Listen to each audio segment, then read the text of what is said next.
turning up every weekend, get lit. Nigga in church on Sunday, you can tune in and get your fix. Turn up, turn up, turn up. It's that weekly turn up, turn up, turn up. It's that weekly turn up, turn up, turn up.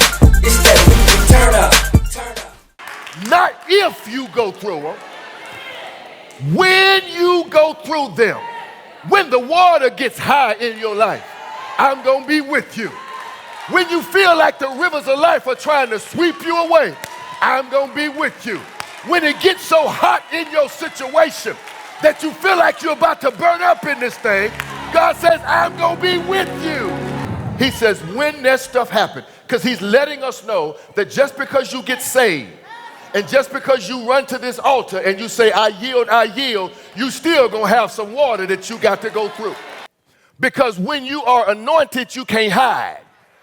I got to pause right there because there's somebody that came to this church today. You in this house of worship right now. You may be watching online. You sitting way back in the back. You want to sit on the back seat because you want to hide. You got the giftings. You have the anointing. There's some things that are broken in the church that you could fix. God has gifted you to do it. But because you've been hurt in the past, you just sit back in the back and you try to hide. But I want you to know God sees you.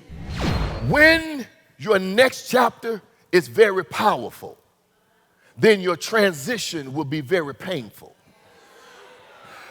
Because God cannot give you that level of power without balancing it with that level of pain.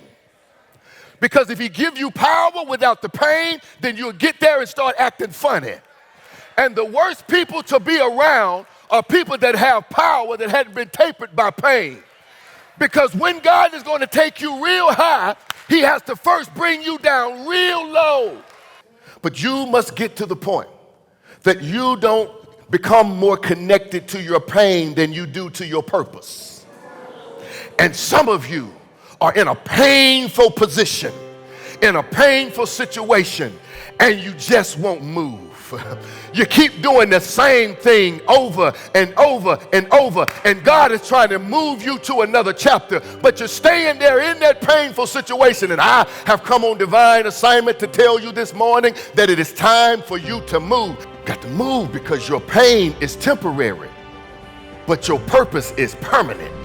See, there's some of you, you've been asking God for some stuff in this new chapter.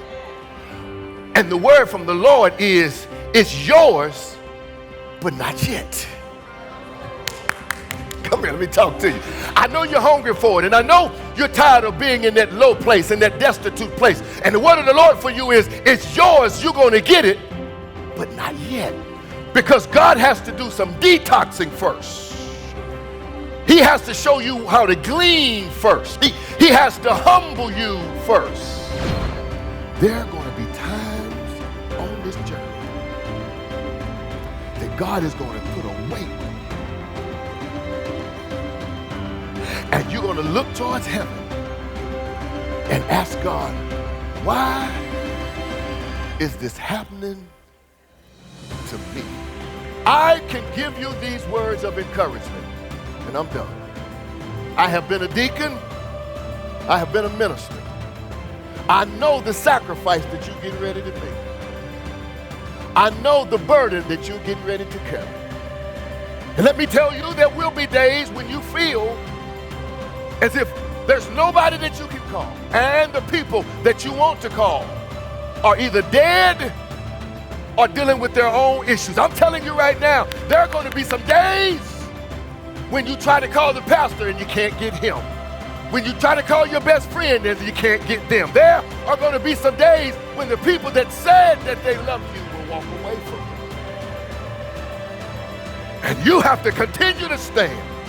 You have to stand and declare the gospel in season and out of season. You have to stand and serve God's people in season and out of season.